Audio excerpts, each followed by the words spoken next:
Chapter 10 Rescue. "Has Queenie come back?" asked Daddy. "No, she's been gone all afternoon," said Mama. "Supper was over, but it was still light. Mama sent Tina out again to look for Jeff. Tina put on her sweater and ran up the road. She went again to the Tuckers' house, but Miss Tucker said the boys had not come. Mr. Tucker was away, working in a mine and boarding through the week at a town 20 miles away. Tina ran up the hill and stopped at Grandpa's house. Grandpa told her the boys had passed by on their bicycles soon after noon. "Jeff told me they were going to Triggs," said Grandpa. So Tina hurried on over into Crabapple Hollow at Uncle Chick's. Aunt Effie and the girls knew nothing. Aunt Effie was not worried at all. "Oh, they'll be all right," she said. "Which way did they go?" asked Tina. "Up to the head of the holler," said Day. "I saw them. They had bank caps on their heads." Tina ran down past all the houses. She asked the people she saw, but they had not seen the boys. The old man who lived in the last house said, "I saw some boys go up the mountain long about noon." "Did they come down again?" asked Tina. "I don't know," he said. Tina turned to go, discouraged. "There's an old abandoned mine up there," the old man said, but Tina did not wait to hear. She thought of the time that Uncle Jack took her and Jeff inside Linden No. 3. He had told Jeff never to go in an old mine. Old mines were full of gas, which might explode.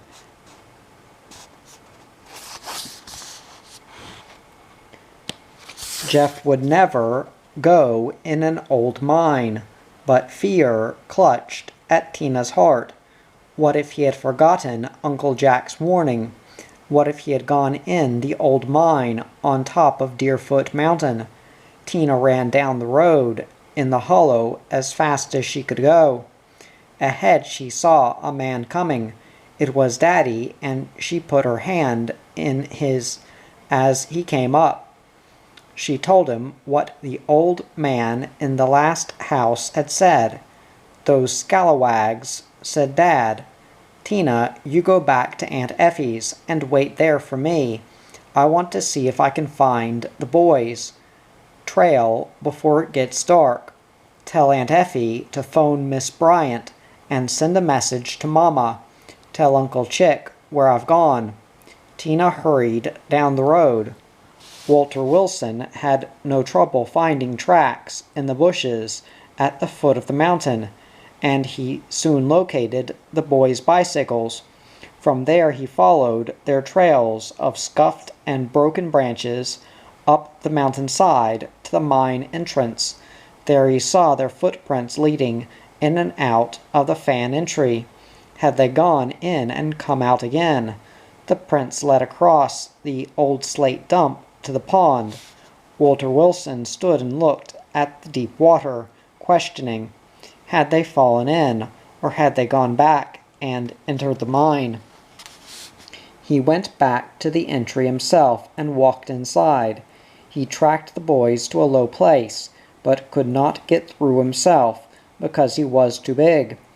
He called their names at the top of his voice, but got only an echo in reply. He backed out again. He was a heavy, thick-set man, and knew he could not get through the tight places where the top had fallen. He would have to go for help. He felt sure the boys were inside the mine. He came down the mountain, went to Uncle Chick's house, and told him what he had found. Aunt Effie had been telephoning. Soon Miss Tucker drove up, bringing Mama and Miss Bryant in her car. Then Uncle Jack came with Grandma and Grandpa Ferris. The men stood at the gate and talked. "I don't think they are in the pond," said Daddy. "I think they're in the mine. They're lost and can't find their way out." "Day saw them go up the road with bank hats on," said Uncle Chick. "I figure they went in about 1 o'clock, and it's nearly 6 now." 5 hours is a long time under the ground," said Daddy. Grandpa Ferris shook his head. "That old mine is full of gas," he said. "The sooner you start a search, the better." "We'll have to get some men and go in from both sides, or we'll never find them," said Uncle Chick. "That's one of the biggest mines around here." He turned to Jack. "Go get old Uncle Grimsby. He worked in that mine years ago and timbered it. He'll know his way around."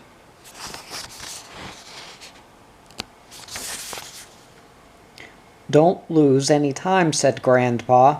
"We may be too late already. Better call the rescue squad and the mine inspectors. I'll send someone to get carbide lamps and flashlights." Uncle Chick went in the house and did the telephoning. Lost in the mine. The women could not believe it. Mama and Miss Tucker cried in each other's arms, while the children stood around frightened. Aunt Effie, fussed and excited now, began telephoning the neighborhood. The news spread like wildfire. The telephone kept ringing as people called back to ask what they could do. The Mapleton newspaper reporter phoned to get news, but there was none to give him, except that the boys were lost and believed to be in the mine. As darkness fell, all the houses in Crabapple Hollow were lighted up from top to bottom. Cars and people came and went. The search party had climbed up the mountainside, and a crowd gathered at the head of the hollow. At the time the men entered the mine on the Crabapple Hollow side, another group, led by Uncle Jack, went in on the Kelton side. At Uncle Chick's house, Aunt Effie and Miss Bryant fixed refreshments, but no one wanted to eat. Day and Cindy begged Tina to come and play with their dolls, but Tina shook her head and sat down by Mama on the couch. When the boys had not been found by 7:30, Miss Tucker telephoned her husband and begged him to come home. "That mine has not been worked for so long," said Aunt Effie. "The least jar will cause a slate fall." "Oh, but don't imagine the worst," said Mama. "Maybe the boys never went inside at all." "The men feel certain they did," said Grandma. "Otherwise they'd been home by dark." Tina looked at Mama. "Are they gonna find them, Mama?" she asked. Mama brushed aside her own tears to reassure the girl. "What can we do?" asked Tina. "Just sit still and wait," said Mama. "And ask God to take care of our boys," added Grandma. So the women and children folded their hands and prayed. Jeff roused from his sleep and wondered where he was. Then he knew that he had not dreamed it. It was true. He was lost in the mine. He was dirty and wet and chilled through. Trig and Virgil were lying beside him, sleeping. It was black, black dark in the mine. How long had they been in there? Was it night or day? Suddenly Jeff heard a noise. It sounded very loud in the stillness of the mine. Something was moving. Was it a rat? A rat as big as a cat. There were fantastic stories about mine rats, but what was it? Uncle Jack had said, "A rat is the miner's best friend." He had told Tina to come and feed our little pets. So a rat was nothing to be afraid of. Jeff tried to reassure himself. In the quiet, Jeff thought about Tina and her bad burn and long illness of last winter. He remembered how she loved the mine ponies, and he was glad that Grandpa had given her bright eyes. He never fought or quarreled with Tina the way some boys did with their younger sisters. He and Tina were always the best of friends, even if he was her brother. What was Tina doing? Was she still riding Bright Eyes, the way he saw her last? Or was she out hunting for him, wondering why he did not come home? What time was it? Was it night or morning? The noise came again, closer this time. It was something moving. Jeff shook with fright, but called out bravely, "Hey, hey there! What is it? Who are you?" He waited, his heart in his mouth. Then he heard it. A voice replied, "That you, boys?" Yes, Jeff gulped. He could hardly speak. Someone had found them. Who was it? He saw a light flickering. Jeff reached over and punched Trig and Virgil. "Boys, wake up," he said. "Somebody's found us." "Who? What?" asked Trig. "Who's there?" sang out Jeff, his fears fading away. "It's me, Uncle Chick," said the man. Virgil said, "Is someone coming?" and could hardly believe it. They waited, then Uncle Chick came through a narrow place, sliding on the slate, feet first. Soon he was down where the boys were. Uncle Chick acted as if he were used to finding lost boys every day. "Boys," he said, "I'm glad I found you, but don't ask me how I got here. We'll just have to take a shot at the moon to get out of here. I haven't the least idea which way to go, but come along with me anyhow." The boys got up and crawled after him. "We thought you were all dead from black damp," Uncle Chick said. The boys laughed nervously. Uncle Chick kept on talking. "We saw your tracks to the water hole. Did you go in for a swim?" "No," said Jeff. The boys did not feel like talking. "I don't know how you boys got over here," Uncle Chick went on. "You must have crawled over piles of slate and waded water holes up to your neck." Still the boys had nothing to say. Going back was not easy, although Uncle Chick led the way. In some places he had to hold on to the top rock with his fingers and pull himself through. The boys pulled each other. In one place they made tracks 2 inches deep in dry coal dust, which they did not remember on the way in, but at least now they had Uncle Chick's flashlight to guide them. Once they saw some pieces of copper, which they picked up to take out with them, but Uncle Chick made them throw it down. "The other men are waiting," said Uncle Chick. "I was the smallest and skinniest of the men, so they made me go all the way in. I had to go in crawling, scraping top and bottom. After a time they came to the place where the other men were waiting.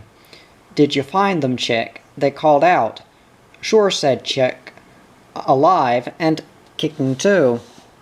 The other men began to laugh and joke. All the tension was eased now that the boys had been located. At last the whole party came out of the mine. It was dark outside now, 9 o'clock at night. Jeff's daddy and Grandpa Ferris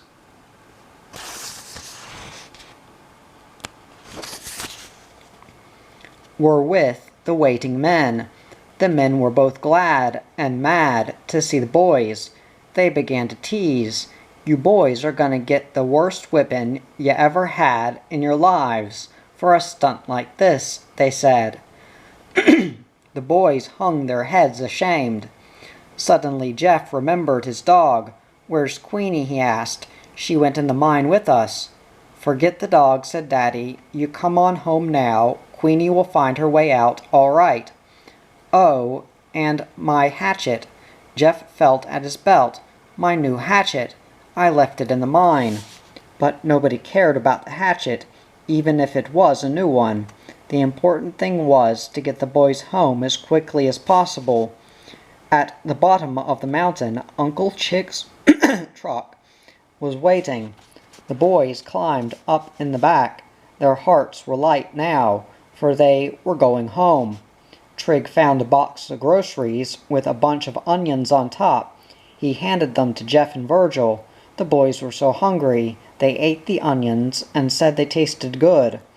2 mine inspectors drove up just after the boys were brought out.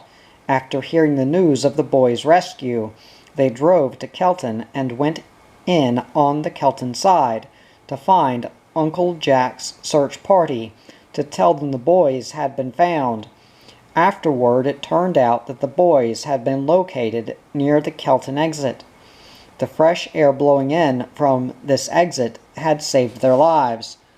Uncle Jack's party took chalk to mark their way with arrows to avoid getting lost themselves. At Aunt Effie's house, 3 mothers were happy to see their boys again. They put their arms around them and cried. Everybody crowded round. "Hey, boys, what happened?" they asked. Trig had recovered enough to speak for the other 2. With something of his old bravado. "We had a good time exploring, but we thought we'd never get out." The people laughed, but Jeff turned to Virgil and said, "I don't think it's funny, do you?" Virgil shook his head. He could still not talk. The boys were a sad sight. Their blackened faces were streaked from crying. They had cut places on their backs, hands, and knees. Their overalls were cut through at the knees.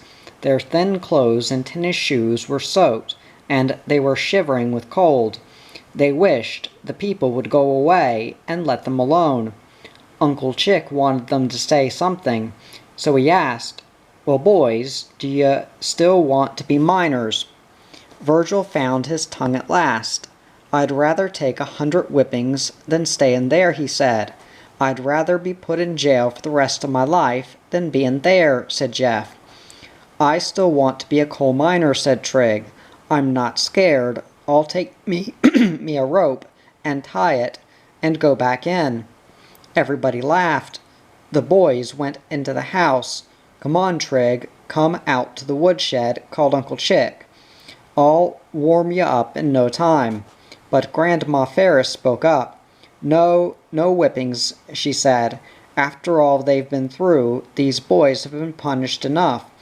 They have learned their lesson, I'm sure." The other women agreed. Virgil's daddy did not return until after Virgil was already at home and in bed asleep. He said, "Well, since it was such a narrow escape, I won't whip him. I'm thankful he's still alive." Miss Bryant drove Jeff and his family home. Jeff was so starved he went first to the kitchen, and Mama fed him right away. Then she washed him and put mercurochrome on his scratches. His clothes were black, and he had coal dust in his hair. Jeff called her Queenie, Queenie, and she came running up to him. She wagged her tail and jumped on him, excited and happy. He took her in his arms and carried her out of the mine. "Queenie deserves a gold medal," said Mama, when they came home. Jeff, Trig, and Virgil had had the adventure of their lives, and the people in Crab-Apple Hollow and Linden were not going to let them forget it. They had to tell their story over and over until they grew tired of it. They saw their names in the paper, and they were teased unmercifully. When Jeff went to the company store, Mr. Fraser came rushing out to meet him. "Hi, Jeff," he called. "Let's go inspect the mines." All the clerks crowded up and laughed at him. The Linden boys were even worse. "What shift are you on, Jeff?" asked Cliff Krause. "Take me in the mine with you, Jeff," said Sammy Blagg. "I want my name in the paper, too." Jeff was glad to get home again. Only Mama seemed to understand. "We were just exploring, Mama," Jeff told her. "We weren't doing anything bad."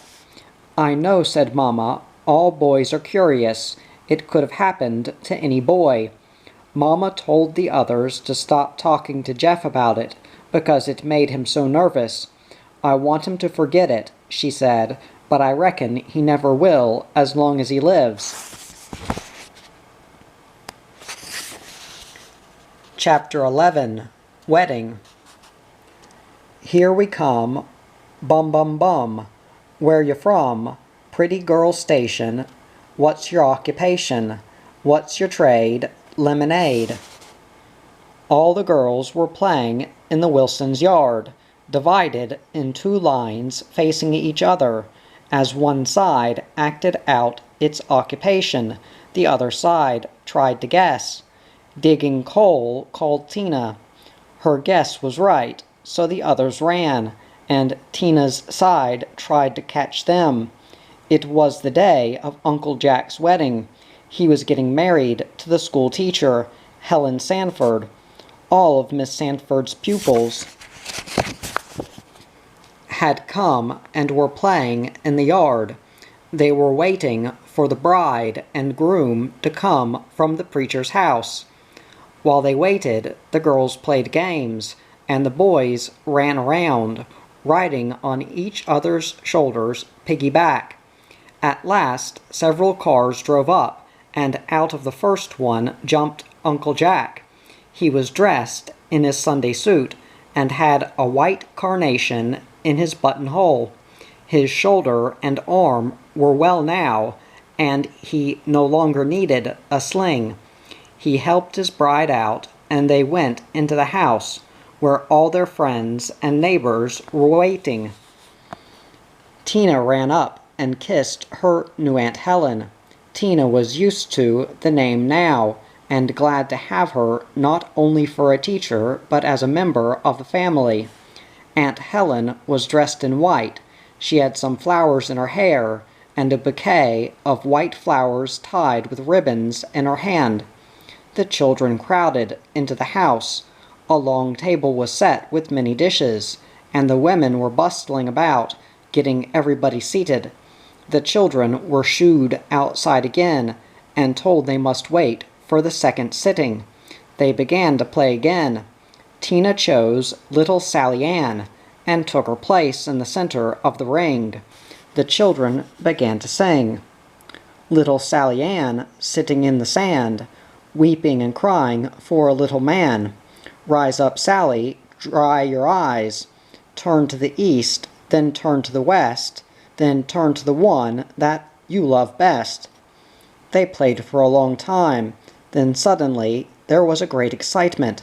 The bride and groom came running out of the house, followed by all the people. Aunt Helen had changed her clothes. Now she was dressed in a going-away suit of dark blue, and she wore a smart little hat with a feather. Uncle Jack had 2 suitcases in his hands. The people threw a shower of rice and confetti over them as they climbed in Uncle Jack's car and drove away. The children waved as long as they could see them. Then the car turned the corner and wound up the hill to Mapleton. "Where are they going?" Hilda Kruppa asked Tina. Tina shook her head. "It's a secret," she said. "Aunt Helen and Uncle Jack wouldn't tell anybody. They are not supposed to tell where they go for a honeymoon." "I bet I can guess," said Peggy Murphy. "I bet they went to Charleston." Tina closed her lips tightly. How did Peggy Murphy know more than she did herself? It seemed very quiet at home that night, after all the people went away. Miss Bryant and Aunt Effie stayed to clean up the kitchen, and then they too went home. Left alone, Tina was surprised to see tears in her mother's eyes. "But I thought you were glad," she began. "I am," said Mama. "I'm glad but sad too, to lose my baby brother. I looked after Jack for so many years. It will be hard to get along without him." "Isn't he coming back?" asked Tina. "No," said Mama. "They're going to live in Charleston. He has a job there." The children were surprised to hear the news. "But he can't," said Jeff. "I mean, there are no mines in Charleston." Daddy spoke up. "Uncle Jack is giving up mining," he said. "He's young. He has opportunities. He can find other work to do. It's all the fault of that teacher." Mama started to say something, then closed her lips, seeing the surprise on the children's faces. Aunt Helen, I mean. She got her way with him at last. She was determined he shouldn't be a miner. "Can you blame her?" asked Daddy. "Just remember what happened to old Ben, my buddy, her father." Mama tried to smile. "No, I don't blame her. At least now Jack won't get his back broken in a slate fall, and have to spend the rest of his life in a wheelchair, like poor old Ben. At least now Jack is safe. Until he gets smashed up in a car wreck, driving at 70 miles an hour, Daddy laughed. "Aunt Helen will take care of that too," said Mama. "I hope she does," said Daddy. "Are you going to stop being a miner too, Daddy?" asked Tina. "Now, Tina, you know better than to ask that," said Mama.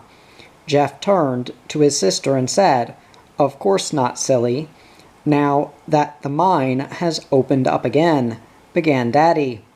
"You think it's never going to close down," said Mama. "There's no bigger fool of an optimist than a coal miner." Daddy laughed.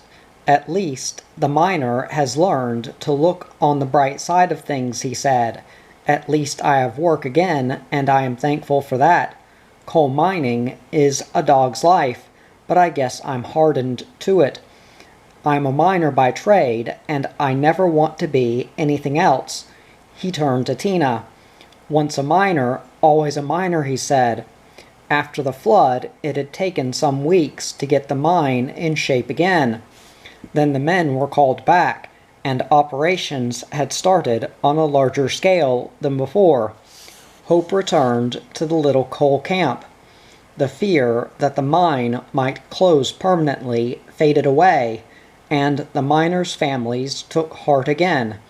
Even with the dwindling of the coal supply and the frequent shutting down of the mines, even with the moving of many families out of the area into homes of their own and other occupations, the miners were filled with hope, in spite of the periodic ups and downs in the coal fields, in spite of the non-existence of other work nearby, and the consequent trapped sensation in the minds of the miners' families, which colored all their life and thought. There remained a hard core of miners who chose never to be anything else, and who would keep on being miners as long as they lived. Walter Wilson was one of these.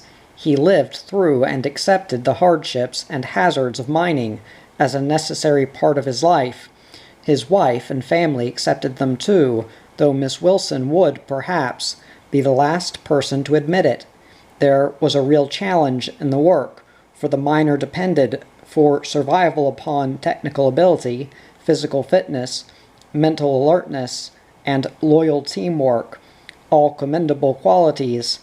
His very directness, straightforwardness, and lack of pretense stemmed from the nature of his work. When the white birches grew on the slate dump, the fire burned them, but they always grew back again. Long after all of man's mining operations have ceased, trees and bushes will take root and grow to cover the gaps in the hills and the unsightly slate dumps. Only nature can heal the scars made by the hand of man, and so the white birches became the symbol of the miner's perennial hope. That evening, when Jeff and Tina were riding the ponies in Grandpa's pasture, they talked quietly together. "Tina, you shouldn't ask Daddy if he's going to stop being a miner," said Jeff. "Why not?" asked Tina. "Mama don't like coal mining. The women never do, but Daddy has to do it," said Jeff. "He don't care if Mama don't like it. He has to do it anyway. He has to work somewhere. He's a born miner. He could never work outside a mine."